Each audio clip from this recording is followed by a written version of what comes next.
Hello students, so in this class as you can see on the board the word tenses.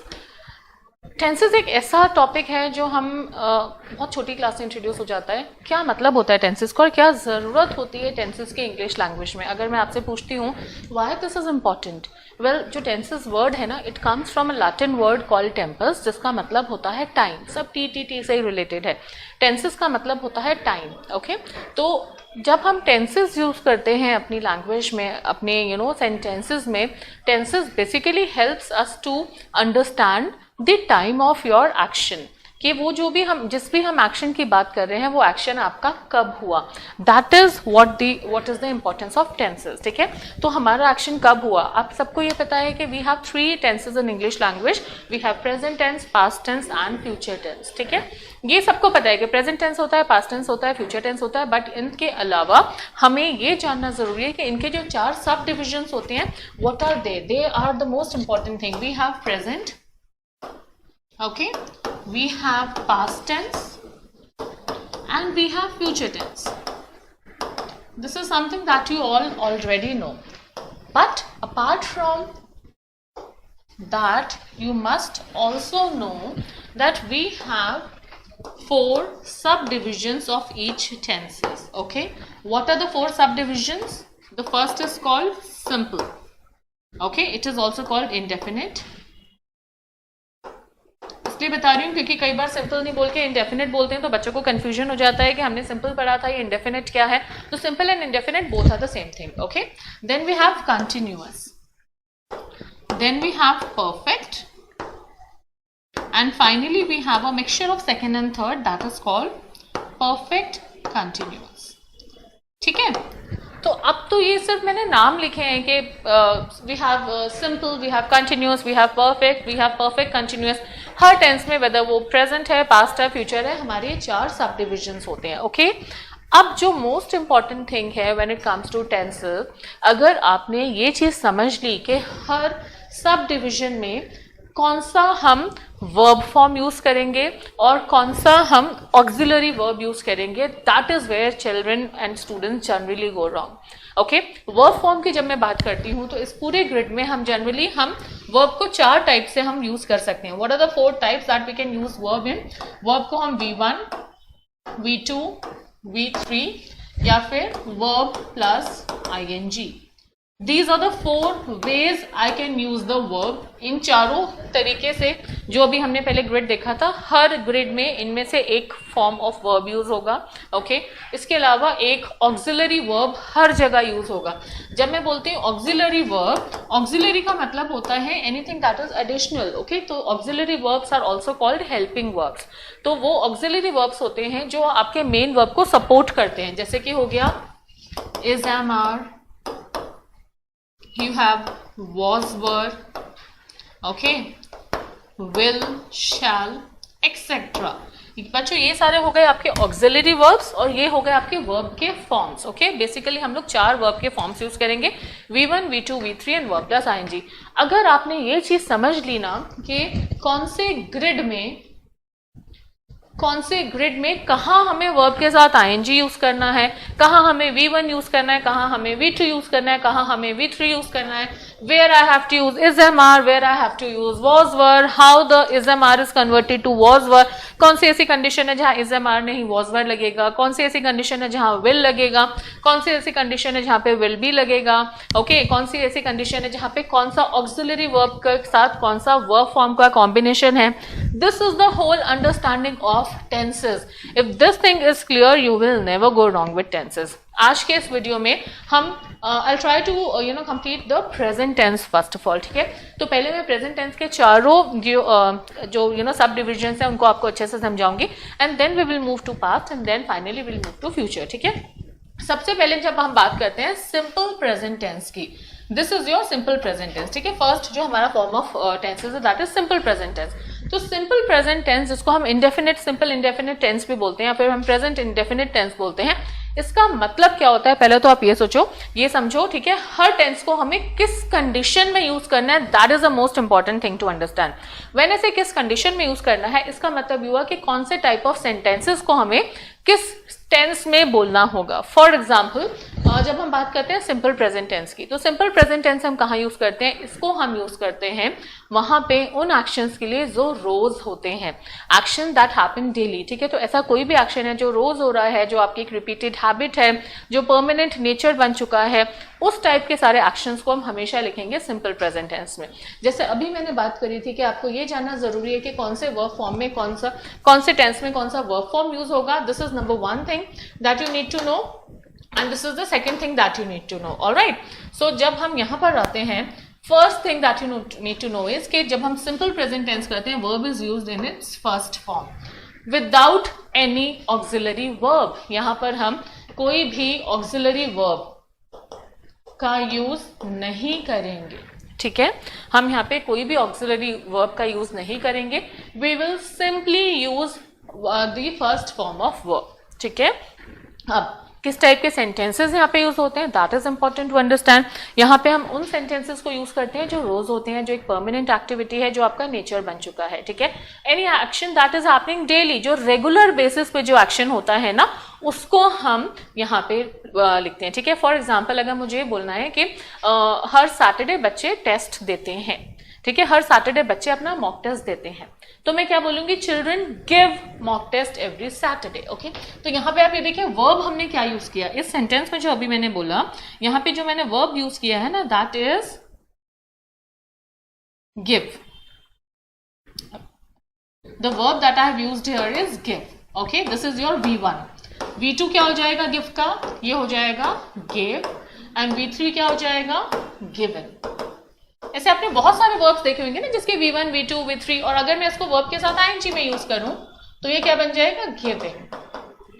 तो ये चार form होंगे give की, give, give, given and giving. इन चारों को हम अलग अलग टेंसेस के टाइप्स के साथ यूज करेंगे। ठीक है, अब जो पहला टेंस जो आज हम कर रहे हैं that is simple present tense. Simple present tense हम कहाँ यूज करते हैं, वो एक्शन जो रोज होते हैं या हर फिक्स्ड इंटरवल पे होते हैं। फॉर एग्जाम्पल एवरी सैटरडे, यहाँ पे ये एक्शन रोज नहीं हो रहा है लेकिन फिर भी हर सैटरडे कोई एक्शन होता है, so this is happening at a regular interval. Her Saturday को यहाँ पे बच्चे मौका के अपना देते हैं, तो मैं क्या बोलूंगी, children give their test every Saturday. Okay, तो गिव हमने कहाँ यूज करा, ये वाला फॉर्म V1 हम कहाँ यूज करेंगे, it is very important for you to understand. V1 is use for an action that is happening daily और regularly. It is important for you to understand, या तो वो डेली हो रही है, वो एक्शन हो रहा है, या फिर वो एक्शन रेगुलरली हो रहा है, बहुत ही रेगुलर इंटरवल पे हो रहा है। ठीक है, फॉर एग्जाम्पल मैं इंग्लिश पढ़ाती हूँ। ओके, तो अब जब ये मेरे को ये बोल रहा है कि मैं इंग्लिश पढ़ाती हूँ, इसको मैं इंग्लिश में कैसे बोलूंगी, आई टीच इंग्लिश। मैंने सिर्फ आई लिया, I have taken my pronoun, I have simply taken my verb without any auxiliary verb. मैंने इज एम आर नहीं यूज किया, मैंने वॉज वर्ड नहीं यूज किया, I haven't used any other auxiliary verb here. I have simply used my first form of verb with the my subject and the object. I teach English, simple sentence. Okay, तो this is for you to understand कि हम verb की first form कहाँ use करते हैं। हम verb की first form use करेंगे simple present tense में। simple present tense में जो पहली चीज आपको समझनी है वो ये है, this is used for actions that express habits, habitual actions और that express any kind of custom. Custom का मतलब है जो एक डेली एक रिचुअल्स होते हैं जो आप हर बार करते हो। दिस एक्सप्रेस रिपीटेड एक्शंस और any permanent activity. Okay, this is your first rule where we use simple present tense. तो सिंपल प्रेजेंट टेंस हम कहाँ यूज करते हैं, I have already told you, वो एक्शन जो रोज होते हैं या जो एक्शन जो रेगुलरली होते हैं या वो एक्शन जो एक परमानेंट एक्टिविटी बन जाती है, वो सारे एक्शंस हम यूज करेंगे सिंपल प्रेजेंट टेंस में। वो सारे एक्शंस एक्सप्रेस हमेशा किए जाएंगे सिंपल प्रेजेंट टेंस में। Okay, so this is your first rule where simple present tense is use. हम यहाँ पे सिर्फ V1 को यूज करेंगे। ओके, अब जो दूसरा रूल है कि सिंपल प्रेजेंट टेंस को हम और कहाँ यूज करते हैं, I have told you first thing. Okay, let me write it separately. Usage of simple present tense. Okay, so when I talk about usage of simple present tense, the first thing that I've told you is daily or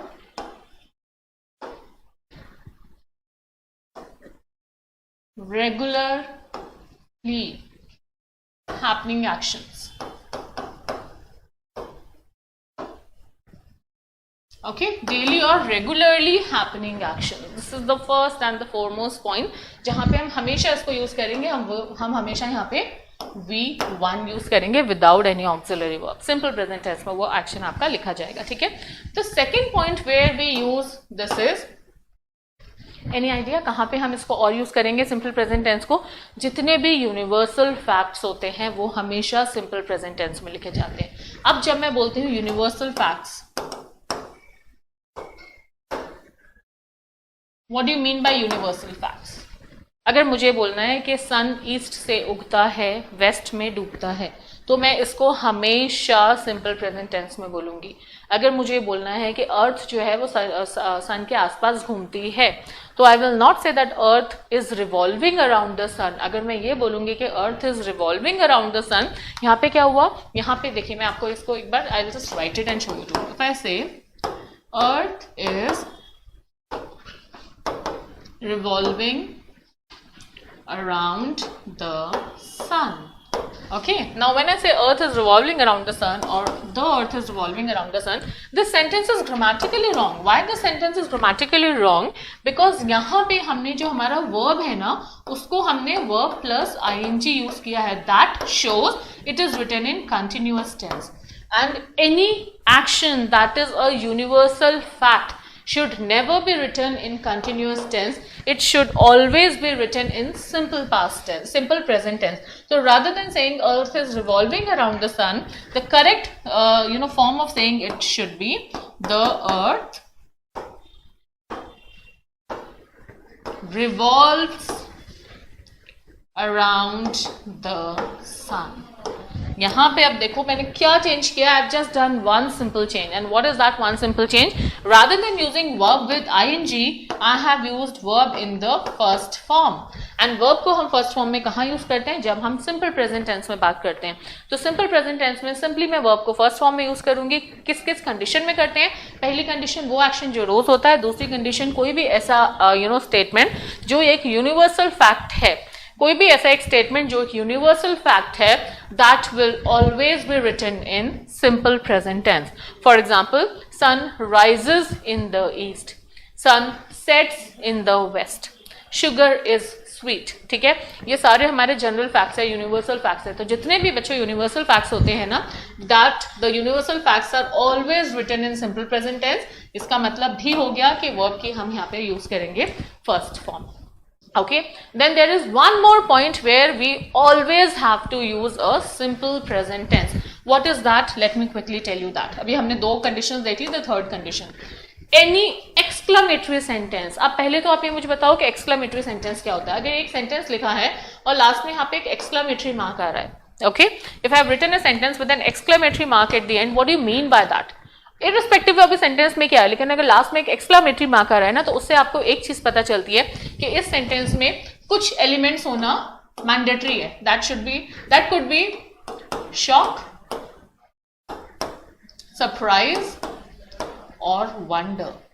इन तीनों में से कोई ना कोई element जो या तो shocking है, या जो आपको सरप्राइज कर रहा है, जो या बहुत ही ज्यादा वंडर आपको कर रहा है, एस्टॉनिश आप हो रहे हो, तो शॉक, सरप्राइज, वंडर जो भी आपको स्टेटमेंट दिखाता है, वो हमेशा एक्सक्लेमेटरी मार्क में आता है. Okay, now any sentence, please be careful because this is a very important point and students generally do not know this point.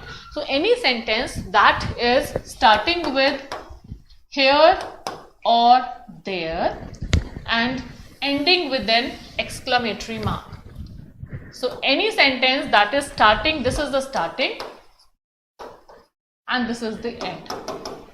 Okay, so any sentence on this earth that starts with here or there and ends with an exclamatory mark will always be written in, जो यहाँ पे जो tense होगा, that will always be simple present tense.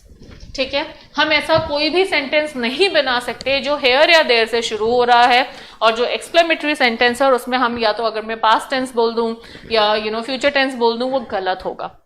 So any sentence that is starting with here and there and ending with an exclamatory mark will always be written in simple present tense only. Okay, for example, there she went, exclamatory mark. ठीक है, this sentence is wrong. Why this sentence is wrong? यहाँ पे आप ये देखोगे हमने verb कौन सा यूज किया, हमने ये वाला verb यूज किया है went. अब went किसका फॉर्म है? go, went, gone. ठीक है, this is V1, this is V2, this is V3. तो इसका मतलब क्या हुआ, यहाँ पे मैंने क्या यूज किया? I have used V2. V2 कहाँ पे यूज करते हैं? V2 हम यूज करते हैं सिंपल पास्ट टेंस में है. This answer is wrong. So rather than saying there she went, I should say there she goes. Okay? अब अगर ये जो ऊपर वाला सेंटेंस है ना, इसको rather than saying this, if I say she went there, exclamatory mark, this is okay. See बच्चों इस चीज को समझो. अगर मैं ऐसे लिखती हूँ ना she went there और फिर मैं exclamatory mark लगाती हूँ, then it is okay. Why? Because now the sentence is not starting with there. Okay? This condition holds good only in the case when my sentence is starting with there or here. ठीक है, अगर मेरा sentence here या there से शुरू नहीं हो रहा तो मैं उसको किसी भी टेंस में लिख सकती हूँ, तो वो फ्यूचर में भी हो जाएगा. शी इज गोइंग देयर हो सकता है, शी विल गो देयर हो सकता है, शी वेंट देयर हो सकता है, फिर वो कुछ भी हो सकता है. बट अगर वो सेंटेंस देयर से शुरू हो रहा है तो देयर शी गोज ही होना चाहिए और कुछ नहीं होना चाहिए. ठीक है, इसको एक बार और अच्छे से समझ लो. देयर शी गोज, ये सेंटेंस ठीक है. Why? Because this is starting with there and it has got an exclamatory mark. Hence, यहाँ पे हम verb की first form ही use करेंगे. Okay? She है इसलिए मैंने साथ में es लगाया है goes के. So that become go के साथ es लगाया because वो मैं singular के लिए use कर रही हूँ. Okay? और she की जगह अगर they होता तो क्या हो जाता? There they go. Okay? I hope this is clear to you. This must be clear to you because this is the basic of English language. Okay? So there she goes or there they go. ये sentence ठीक है क्योंकि ये शुरू हो रहे हैं there से. This is the starting and this is end and they are ending with an exclamatory mark. Okay? They are starting with here or there and they are ending with an exclamatory mark. So this is okay. But अगर इसको मैं थोड़ा सा reverse कर दूँ, she से अगर मैं sentence start कर दूँ, okay? She goes there. She went there. She is going there. She will go there.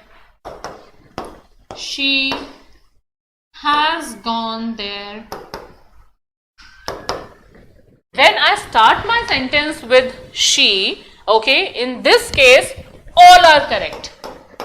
In this case all are correct. Why all are correct? अब देखो सब में टेंस चेंज है. She goes there हो गया हमारा simple present tense. She went there हो गया हमारा past tense, simple past tense. She is going there हो गया हमारा present continuous tense. She will go हो गया सिंपल फ्यूचर टेंस. अभी मैं आगे बताऊंगी कैसे इन सारी चीज. And she has gone हो गया हमारा present perfect tense. Here all are correct. Why? Because my sentence is not starting with there. My sentence starts with she. जब मैं she से अपना sentence शुरू करती हूँ, किसी भी और word से अपना sentence करूंगी start, तो मैं कोई भी tense use कर सकती हूँ.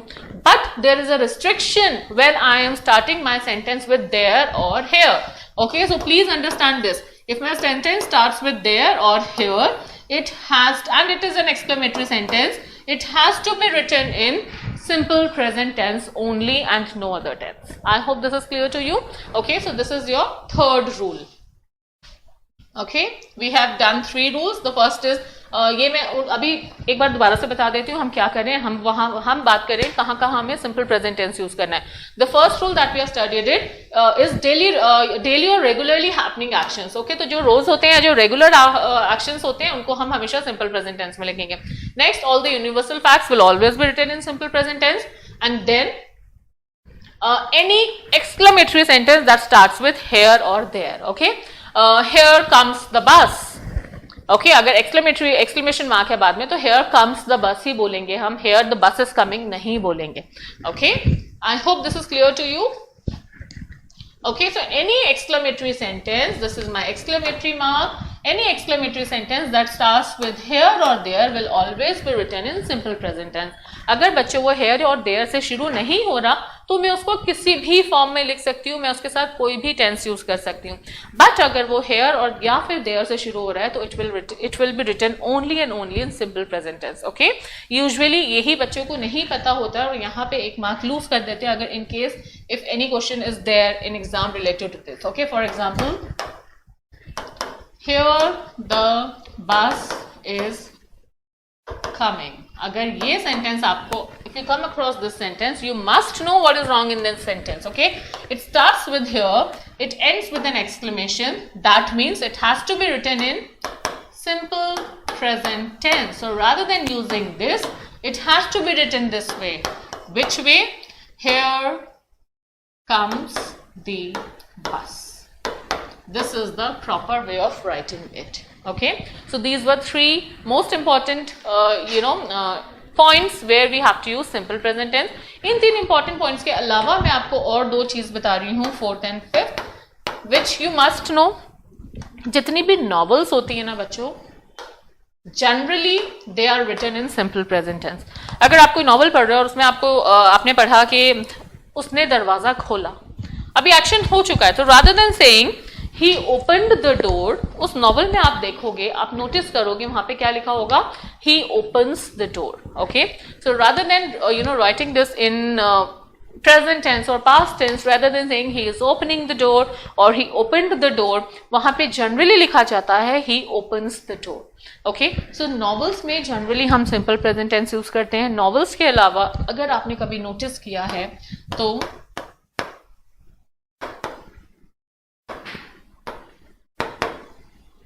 all the sports commentaries are always done in simple present tense. तो जितनी भी स्पोर्ट्स की कमेंट्रीज है ना, ये भी हमेशा सिंपल प्रेजेंट टेंस में ही होती हैं. ठीक है, अगर एक कोई प्लेयर है जो बॉल को कैच कर रहा है या उसने बॉल कैच की, okay, so rather than saying he is catching the ball or he caught the ball, the commentator will always say what? He catches the ball. Commentator हमेशा क्या बोलेगा? He catches the ball. Okay, तो जितनी भी कभी अगली बार कभी ना नोट करना. जनरली क्या होता है जब हमें पता ही नहीं है ना तो हम चीजों को नोटिस नहीं कर पाते हैं, but once you know then you start noticing these things. Okay, so rather than saying, the commentator will not say that he is catching the ball, the commentator will not say he is running, he will say he runs. Okay, he catches, he runs, he drops the ball. इस तरह से उसमें commentary जो जितने भी आपके commentators होते हैं, they use this tense only. Okay, next time when you see any sport event, when you witness any commentator, you will notice this thing for sure. So बच्चों, ये था आपका यूसेज सिंपल प्रेजेंट टेंस का. Okay, so this was your usage of simple present tense. इसमें मैंने आपको important चीज जो बताई है वो ये है, आपको ये हमेशा याद रखना है कि सिंपल प्रेजेंट टेंस में हम वर्ब की फर्स्ट फॉर्म यूज करेंगे, कोई इसमें ऑक्सिलरी वर्ब यूज नहीं होगा. ऑलराइट, तो बच्चों ये बहुत इंपॉर्टेंट है. ग्रिड आप अच्छे से एक बार बनाना सीख लो ना, you will never go wrong with your tenses. Take it from me in writing. Next हम आ रहे हैं प्रेजेंट कंटिन्यूअस टेंस पे. अब पहले तो आप मुझे बताओ कि कंटिन्यूअस का मतलब क्या होता है. अगर मैं बोल रही हूँ कंटिन्यूअस तो ये कहीं ना कहीं कंटिन्यूटी शो कर रहा है. ओके, तो एक्शन की कंटिन्यूटी इसमें दिखती है. जब हम कंटिन्यूअस टेंस यूज करते हैं, भले ही वो कंटिन्यूअस टेंस यहाँ पे हो या वो परफेक्ट कंटिन्यूअस टेंस हो, इसमें कहीं ना कहीं एक्शन की कंटिन्यूटी दिखती है. अब एक्शन की कंटिन्यूटी दिखाने के लिए हम वर्ब को कौन सी फॉर्म में यूज करेंगे ये बताओ. अगर मुझे ये दिखाना है कि एक्शन की कंटिन्यूटी हो रही है, फॉर एग्जाम्पल मैं अभी पढ़ा रही हूँ, अब आपको ये बोलना है कि मैम पढ़ा रही है, तो आप इसको इंग्लिश में कैसे बोलोगे? Ma'am is teaching. आप यही बोलोगे ना, मैम इज टीचिंग. ओके, तो यहाँ पे हमने वर्ब कौन सा है हमारा? टीच. टीच के साथ हमने क्या करा? हमने ना V1 लिया, ना V2 लिया, ना हमने V3 लिया. आई have used ing with the verb. Okay, so when I use ing with the verb, that shows that action is in continuity. भले वो प्रेजेंट में हो या पास्ट में हो या फ्यूचर में हो, एक्शन की कंटिन्यूटी दिखाने के लिए हमें वर्ब के साथ ing लगाना ही पड़ता है. तो the first thing that you must know while making this grid is कि whenever it is continuous tense, V is always used with ing. ठीक है, चाहे वो प्रेजेंट हो, चाहे वो पास्ट हो, चाहे वो फ्यूचर हो, वर्ब के साथ हम क्या यूज करेंगे? ing. उसके अलावा परफेक्ट कंटिन्यूअस में भी वर्ब के साथ हमेशा ing यूज होगा. So this you please take a note. ये जो पूरी हमारा ग्रिड है इसमें verb is use with ing at 6 places in all. Okay, verb is use with ING at 6 places. वो 6 प्लेसेस क्या है? प्रेजेंट, पास्ट, फ्यूचर में present continuous, past continuous, future continuous and present perfect continuous, past perfect continuous and future perfect continuous. इन 6 जगह पे verb हमेशा ING के साथ यूज होगा। ठीक है, अब सबसे पहले हम बात करते हैं प्रेजेंट कंटिन्यूअस की। प्रेजेंट कंटिन्यूअस का मतलब होता है वो एक्शन जो अभी इस वक्त हो रहा है। ठीक है, इस वक्त सामने कुछ बच्चे बैठ के मॉक दे रहे हैं। ठीक है, इस वक्त मैं आपको टेंसेस पढ़ा रही हूं, तो इसको हम इंग्लिश में कैसे बोलेंगे? इस वक्त नीचे कुछ बच्चे खेल रहे हैं। ओके, अगर नीचे कुछ बच्चे खेल रहे हैं इस वक्त, दे आर प्लेइंग, तो मैं क्या बोलूंगी? Children are playing, some students are giving their mock, I am teaching, he is sitting. Okay, तो अभी मैंने जितने भी सेंटेंसेस बोले आप इसमें ध्यान दो। मैंने वर्ब के साथ क्या यूज किया? मैंने वर्ब के साथ यूज किया आईएनजी। इसके अलावा मुझे यहाँ पे एक सपोर्टिंग वर्ब की जरूरत पड़ी। मैंने ही के साथ एक वर्ड यूज किया, मैंने दे के साथ यूज किया, मैंने स्टूडेंट्स के साथ यूज किया, मैंने आई के साथ यूज किया। Did you notice what was that helping verb that I used in all the sentences? Yes, in सारे sentences में जो मैंने यूज किया that was is, am, are। ठीक है, तो इज एम आर हम यूज करते हैं उन वर्ड्स के लिए, उन जगहों पे जो चीज अभी at the present, eight the time when I am speaking, इस टाइम पे जो एक्शंस हो रहे हैं।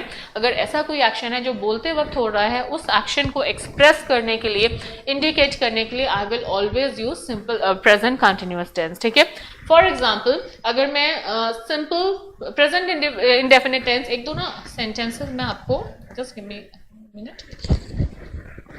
चलिए, ये हमने बात की प्रेजेंट टेंस। ठीक है, प्रेजेंट की ही अभी हम बात कर रहे हैं, तो हम इसी में कुछ सेंटेंसेस बनाते हैं।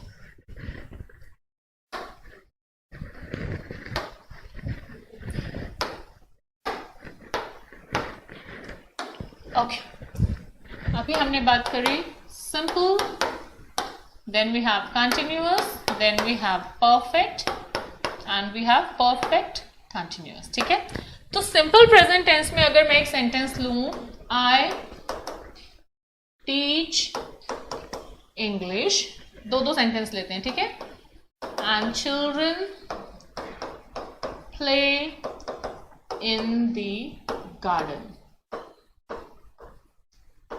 Okay, I teach English and children play in the garden. I have taken 2 sentences। काम करते हैं, सेकेंड सेंटेंस को दूसरे ग्रिड में लिख देते हैं, it will be clear for you.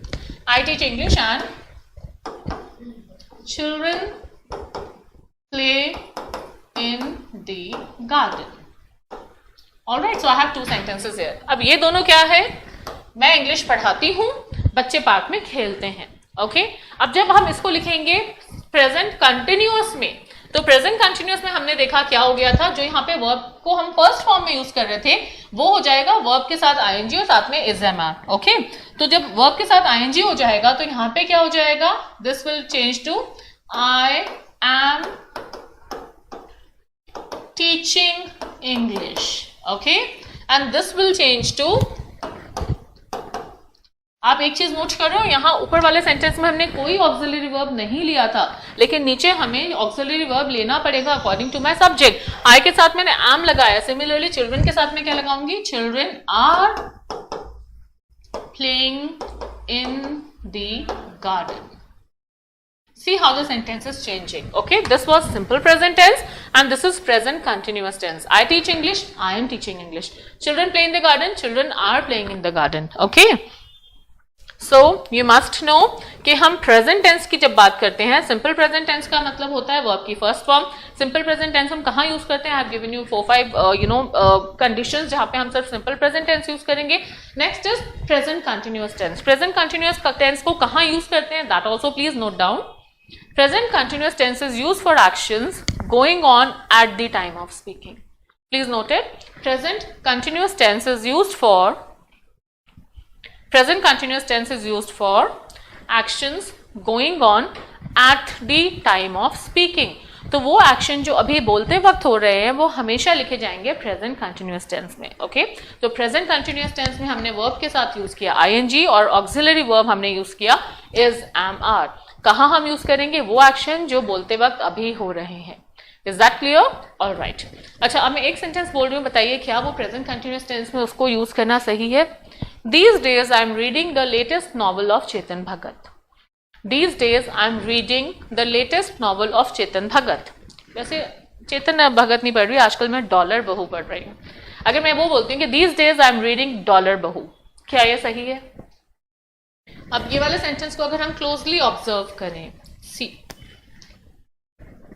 I am reading dollar बहू. Okay, this is the name of the novel that I'm reading. So when I say I'm reading dollar बहू, इसके दो मीनिंग निकल सकते हैं बच्चों. एक कि अभी मैं इस वक्त पढ़ रही हूँ, बट इस वक्त तो मैं नहीं पढ़ रही ना नॉवल, इस वक्त तो मैं आपको पढ़ा रही हूँ. Then how the sentence is correct? Right now I'm not reading the novel. Right now I'm teaching you. Then how the sentence is correct? This sentence is also correct because this is an action that is going on in installments whenever I get time. तो जरूरी नहीं है कि वो action जो हमेशा बोलते वक्त हो रहे हैं, वो एक्शन जो बैकग्राउंड में भी थोड़े टाइम में अपने चलते रह रहे हैं, उन एक्शंस को भी हम प्रेजेंट कंटिन्यूअस टेंस में लिखेंगे. So that's why this is also okay. Okay, I am reading Dollar बहू बोल सकते हैं. इसके आगे अगर मैं दीज डेज लगा दूं, then also it makes sense. Okay, so ये हम दो जगह यूज करते हैं, वो लिखिए. पहला चीज मैंने आपको बता दी, use for action going on at the time of speaking. This is the first condition where you will use present continuous tense. Use for actions going on at the time of speaking. And the second thing that is very important, a temporary action. अब ये temporary action क्यों है? क्योंकि ये मैं तभी तक करूंगी जब तक मेरी नॉवल खत्म नहीं हो जाती. आई टीच इंग्लिश, मैं हमेशा करती रहती हूँ, but I am reading I am reading Dollar Bahu, ये एक टेम्पररी एक्शन है, probably 4 to 5 days, not more than that. Okay, so when I use this is also okay in present continuous tense, but इसका condition थोड़ी सी different है, वो लिख लीजिए. A temporary action which may not be happening at the time of speaking. A temporary action which may not be happening at the time of speaking. Okay, a temporary action which may not be happening at the time of speaking. For example, if I say I am taking diet food, अगर मैं ये बोलती हूँ कि I am taking diet food, तो अभी तो मैं नहीं ले रही डाइट फूड, अभी तो मैं आपको पढ़ा रही हूँ, पर ये जब भी मैं खाना खाती हूँ मैं कोशिश करती हूँ कि मैं डाइट वाला फूड लूँ. ओके, सो व्हेन आई से कि I am taking diet food, तो ये क्या हो गया? एक टेम्पररी एक्शन है जो बैकग्राउंड में अपना चल रहा है. आई एम रीडिंग डॉलर बहू, ये एक टेम्पररी एक्शन है जो आपका बैकग्राउंड में चल रहा है. ओके, तो ये हम जो सिंपल जो हमारा प्रेजेंट कंटिन्यूअस टेंस है ना, please note this. Present continuous tense कहाँ हम यूज करते हैं? एक वो एक्शन जो बोलते वक्त हो रहा है, दूसरा वो एक्शन जो बोलते वक्त तो नहीं हो रहा पर बैकग्राउंड में टेम्पररी एक्शन है, बैकग्राउंड में अपना चल रहा है. जब जब मुझे टाइम मिलता है या जब भी मेरे को वो करना होता है, दैट आई एम डूइंग, तो वहां पे भी हम प्रेजेंट कंटिन्यूअस टेंस यूज करेंगे. Okay, alright, now we are moving to present perfect tense.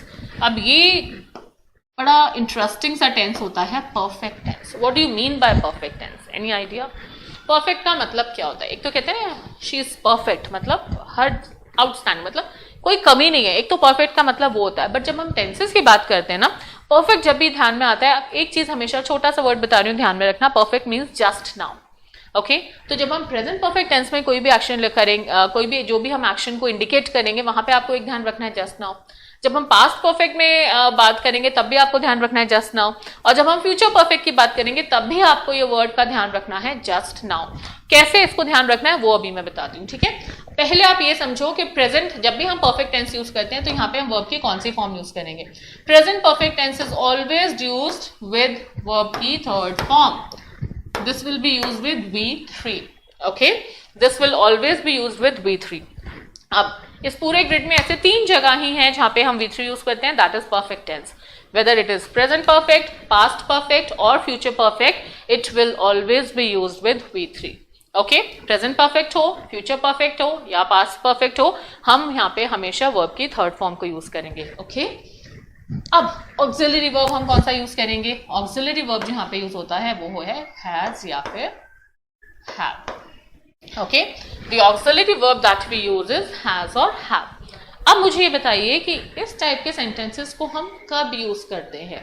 For example, अगर मैं बोलूं कि the pen fell down and the pen has fallen down, इन दोनों सेंटेंसेस में क्या डिफरेंस है? Let me write it for you. I will give you some other example. For example, I ate my food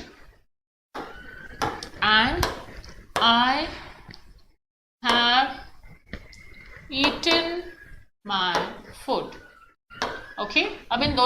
sentences में अगर आप ध्यान दोगे, यहाँ पे मैंने यूज किया है वर्ब की सेकेंड फॉर्म, दैट मीन्स ये हो गया पास्ट टेंस। ओके, यहाँ पे मैंने यूज किया है वर्ब की थर्ड फॉर्म। एक चीज हमेशा नोट करना बच्चों, जब भी हम वर्ब की हैज या हैव यूज करते हैं, हैज या have is always use with verb की थर्ड फॉर्म। ओके, यहाँ पे मैंने यूज किया है वर्ब की थर्ड फॉर्म। ओके, वर्ब की थर्ड फॉर्म का मतलब क्या हो गया, दिस इज परफेक्ट टेंस। अब मुझे बताओ कि आई एट फूड और आई हैव ईटन फूड में क्या डिफरेंस है। पहले तो ये देखो कि क्या ये दोनों सेंटेंसेस ठीक है, grammatically are they correct? Yes, both of them are correct. ये भी सही है और ये भी सही है। अब मुझे बताओ कि क्या इन दोनों के मीनिंग में कोई चेंजेस है कि मीनिंग सेम है? I ate food and I have eaten food के मीनिंग में कोई चेंजेस है? Can anyone give me the difference between these two sentences that I have written on board? क्या डिफरेंस लग रहा है इन दोनों में? What do you think is the difference between these two? When I say I ate my food and when I say कि I have eaten my food, इन दोनों में जो difference है ना वो ये है बच्चों, मैंने लिख भी दिया वो difference।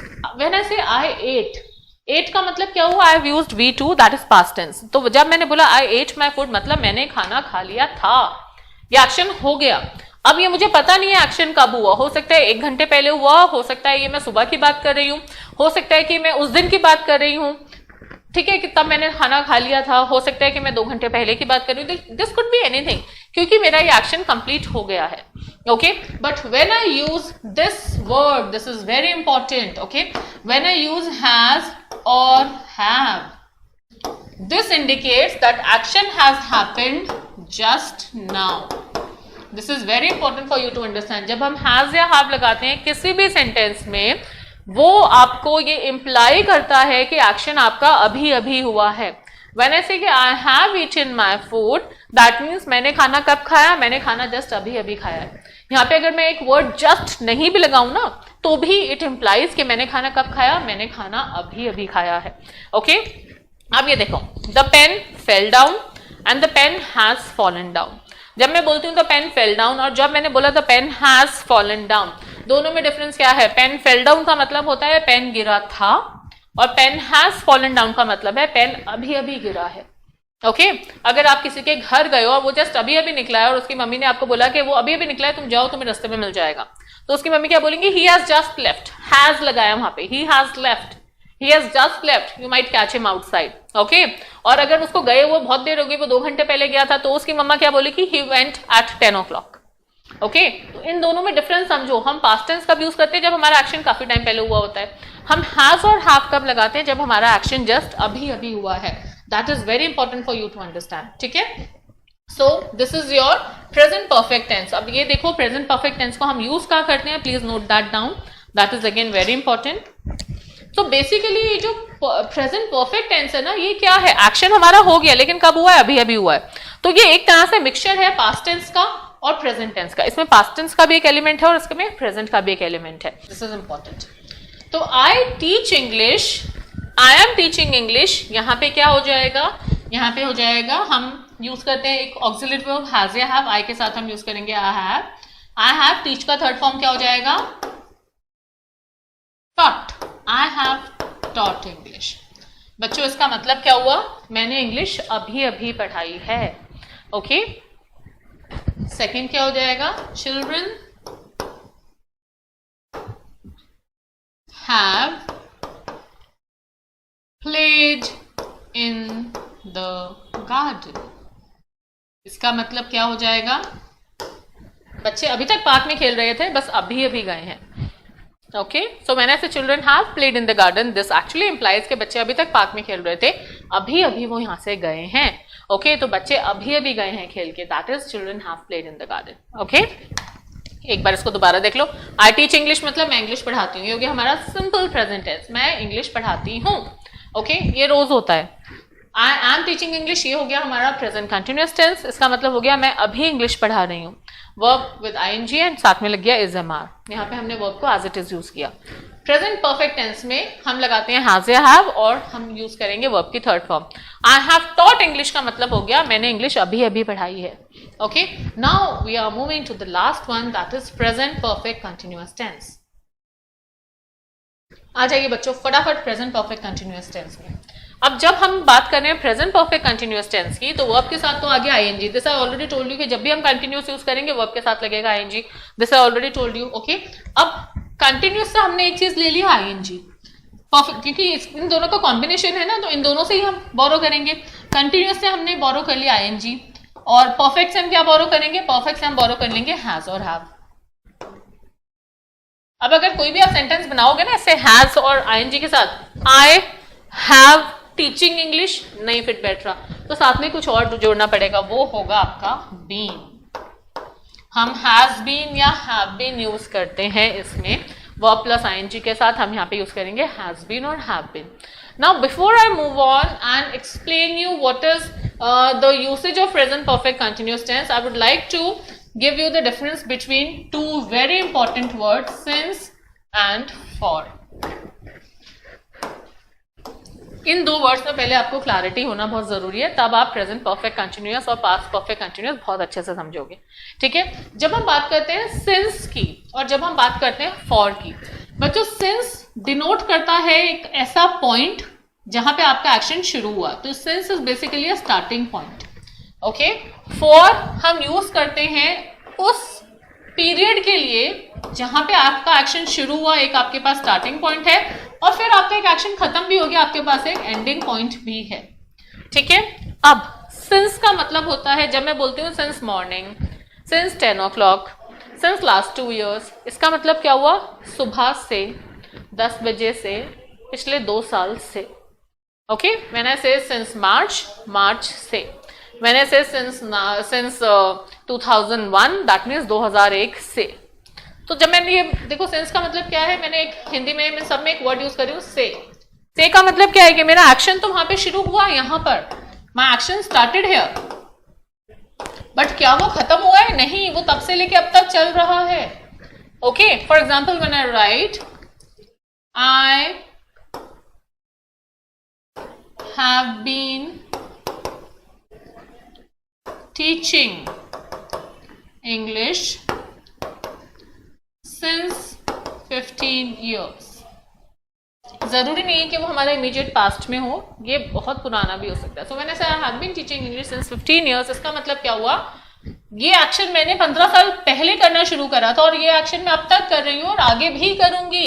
तो सिंस का मतलब क्या होता है, एक ऐसा सिंस हम कहाँ यूज करेंगे, एक उस कंडीशन में जहां पे आपके पास सिर्फ एक स्टार्टिंग पॉइंट है और वहां पे आपकी एक्टिविटी शुरू हुई, वो आपकी एक्टिविटी अभी भी कंटिन्यूड है। ठीक है, मान लो अब मैं इंग्लिश पढ़ाना छोड़ देती हूँ, ठीक है, अब मैंने इंग्लिश से संन्यास ले लिया, I don't want to teach English, मैंने 15 साल इंग्लिश पढ़ाया, ठीक है, now I am not teaching English any more. तो अब ये क्या हो गया, अब ये जो मेरे पास एक स्टार्टिंग पॉइंट था ना, जो मैंने 15 साल इंग्लिश पहले पढ़ाना शुरू किया था और मैं अब तक पढ़ा रही थी, ये मेरा स्टार्टिंग पॉइंट ना होके ये मेरा एक एंडिंग पॉइंट बन गया कि मैंने इस पर्टिकुलर डेट से मैंने इस पर्टिकुलर डेट तक मैंने इंग्लिश पढ़ाई। ओके, तो उस सेंटेंस को अब कैसे लिखा जाएगा, आई taught English for 15 years. I taught English for 15 years. ठीक है, इन दोनों सेंटेंसेस में आप ध्यान दो how the usage has change from since to for. Since हम तब यूज करते हैं जब हमारा एक्शन अभी भी आगे चल रहा है, basically I am talking about a point, a starting point. Since हम कहाँ यूज करेंगे, जहां पे मैं एक स्टार्ट पॉइंट की बात कर रही हूँ कि मैंने 15 साल पहले इंग्लिश पढ़ाना शुरू किया था, मैं अब भी पढ़ा रही हूँ, मैं 15 सालों से इंग्लिश पढ़ा रही हूँ, बट जब मैं वो एक्शन करना खत्म कर दूंगी तब वो हमारा सिंस चेंज हो जाएगा फॉर में। Why, because here I have a starting point and an ending point too. मैंने 15 साल अपनी लाइफ में इंग्लिश पढ़ाया। Okay, that could be anything, ये मैं अपनी लाइफ में कभी भी बोलूँ मैंने 15 साल अपनी लाइफ में इंग्लिश पढ़ाया, तो I will say I taught English for 15 years. Okay, so I hope this gives you a clarity about the usage of these two words since and for. एक और एग्जांपल देती हूँ, आपके किसी फ्रेंड ने आपको बोला कि आप आके मेरे लिए जरा वेट करना, मैं आपको एमपी नगर में मिलूंगा, व्हाटएवर, कोई भी जगह, आप अपने फ्रेंड के लिए वेट कर रहे हो, उसने आपको बोला मैं 10 बजे मिलूंगा, मुझे 10 बजे वहां पे मिल जाना। अब आप 10 बजे वेट करो, 10 से 10:30 हो गए, आपका फ्रेंड नहीं आया, आपने उसको कॉल करके बोला भाई मैं आधे घंटे से वेट कर रहा हूँ, तो अभी तक नहीं आया, तो आपने क्या बोलो, आप ये इंग्लिश में कैसे बोलोगे, I am waiting since last half an our, I am waiting since last half an our. अब हमने यहाँ पे सिंस क्यों यूज किया, क्योंकि सिर्फ एक स्टार्टिंग पॉइंट है, वो एक्शन खत्म नहीं हुआ, आप अभी भी वहीं हो। ओके, वो सिर्फ एक स्टार्टिंग पॉइंट है, एक्शन खत्म नहीं हुआ and you are still there, तो आप क्या बोलोगे, I am waiting since half an hour, alright. Okay, अब आप इरिटेट हो गए, 1 घंटा हो गया, आपका फ्रेंड नहीं आया, अब आप वहां से चले गए, जब आप घर आ गए तब आपके फ्रेंड का फोन आता है, आप गुस्से में उसको क्या बोलोगे? आई वेटेड, यहाँ पे देखो एक्शन खत्म हो गया ना, आई वेटेड फॉर 1 hour। यहाँ पे देखो हम यूज करते हैं वर्ब विद आईएनजी, और यहाँ पे सेम चीज हो जाती है V2 में सॉरी, यहाँ पे हम चले जाएंगे V2 में, ठीक है। तो फॉर हम बेसिकली यूज करते हैं एक पीरियड के लिए, एंड सिंस हम यूज करेंगे एक पॉइंट के लिए। सिंस का मतलब होता है सिर्फ एक स्टार्टिंग पॉइंट, और फॉर का मतलब होता है अ starting point with N ending point. Okay, for हम कहाँ यूज करते हैं? जहाँ पे आपके पास एक स्टार्टिंग पॉइंट भी है और आपके पास एक एंडिंग पॉइंट भी है, वहां पे हम यूज करेंगे फॉर। अगर इन दोनों में डिफरेंस अच्छे से समझ आ गया है तो अब आप इसको अच्छे से समझोगे। जो हमारा नेक्स्ट या प्रेजेंट टेंस में जो हमारा लास्ट टेंस है that is present perfect continuous tense. बच्चों प्रेजेंट परफेक्ट कंटिन्यूअस टेंस का पहले मैं आपको बताती हूँ कि हम इसको यूज कहाँ करते हैं, ठीक है। इसको हम यूज करेंगे किसी भी एक ऐसे एक्शन के लिए जो आपका कुछ टाइम पहले शुरू हुआ और वो एक्शन आपका अभी तक चल रहा है। Any action that started at some time in the past, that some time could be 1 year back और 10 years बैक और 100 years बैक, एनीथिंग, तब से लेके लेकिन अब तक अगर वो आपका एक्शन चल रहा है तो वहां पे हम हमेशा यूज करेंगे प्रेजेंट परफेक्ट कंटिन्यूअस टेंस। पहले आप इसके डेफिनेशन लिख लीजिए, फिर मैं आपको इसको और अच्छे से एक्सप्लेन करती हूँ। Present perfect continuous tense, present perfect continuous tense is used for an action which began, present perfect continuous tense is used for an action which began at some time in the past, and is still continuing. Okay, कुछ time पहले या past में किसी एक particular time पे ये मेरा action शुरू हुआ और अभी तक ये मेरा एक्शन चल रहा है। तो वो जो सेंटेंसेस होते हैं ना जो पास्ट में एक पर्टिकुलर टाइम पे शुरू हुए और अभी तक चल रहे हैं, उस टाइप के सेंटेंसेस को हम हमेशा लिखेंगे प्रेजेंट परफेक्ट कंटिन्यूअस टेंस में, ठीक है। जब हम प्रेजेंट परफेक्ट कंटिन्यूअस टेंस की बात करते हैं, वर्ब के साथ लगेगा आईएनजी और हैज और हैव के साथ लगेगा बीन। वर्ब के साथ लगेगा आईएनजी और हैज और हैव के साथ लगेगा बीन। अब चलते हैं अपने उन सेंटेंसेस पे जो हम बना रहे हैं to make things more clear for you. I teach English, I am teaching English, I have taught English. यहां पे क्या हो जाएगा? ये I have been teaching, sorry, I have been teaching English since 15 years। ठीक है, या अगर मैं 15 years यहाँ पे नहीं डालूं, क्योंकि 15 years एक you can say it's kind of period, तो मैं यहाँ पे एक एक कोई मैं पॉइंट डाल सकती हूँ। For example I can say since 2006, this I can say। I have been teaching English since 2006. So when I say I have been teaching English since 2006, तो यहाँ पे एक मैंने पॉइंट डाल दिया, this is my starting point. तो इस point पे मैंने इंग्लिश पढ़ाना शुरू किया था और मैं अब तक पढ़ा रही हूँ, मैं आगे भी पढ़ाऊंगी, ठीक है। यहाँ पे हम ये वाला सेंटेंस कैसे चेंज होगा? Children have been playing in the garden। हमें कोई ना कोई पॉइंट डालना पड़ेगा ना, कब से? Since morning। Children have been playing in the garden since morning। Okay, I have been teaching English since 2006 और यहाँ पे क्या हो जाएगा? Children have been playing in the garden since morning। See how the sentence is changing and how it is changing so beautifully। Okay, her sentence में tenses का कुछ changes होते हैं, हर सेंटेंस का टाइम ऑफ हैपनिंग चेंज हो गया, और जब वो टाइम ऑफ हैपनिंग चेंज हो रहा है ना, तो किस तरह से वो वर्ब की फॉर्म चेंज हो रही है और किस तरह से आपका ऑक्सिलरी वर्ब चेंज हो रहा है, that is the most important thing for you to understand, ठीक है। चलिए quickly let's have a look at this table, and I hope कि अब आप भी ये टेबल खुद से बना पाओगे। You should be able to make this table on your own now. Okay, जब हम बात करते हैं प्रेजेंट टेंस की, we are just having a quick review. When I talk about present tense, simple या इंडेफिनिट प्रेजेंट टेंस में we use the first form of verb. We will simply use V1 without any auxiliary verb. Okay, when I use present continuous tense, यहाँ पे हो गया verb के साथ ing, साथ में हम लगाएंगे is MR, ठीक है। सिंपल प्रेजेंट टेंस हम कहाँ यूज करते हैं? वो एक्शन जो रोज होते हैं। प्रेजेंट कंटिन्यूअस टेंस हम कहाँ यूज करेंगे? वो एक्शन जो अभी बोलते वक्त हो रहा है, या फिर कोई भी ऐसा टेम्परेरी एक्शन जो बैकग्राउंड में चला जा रहा है। प्रेजेंट परफेक्ट टेंस में हम हमेशा यूज करेंगे वर्ब की थर्ड फॉर्म, साथ में हम लगाएंगे हैज हैव, ठीक है।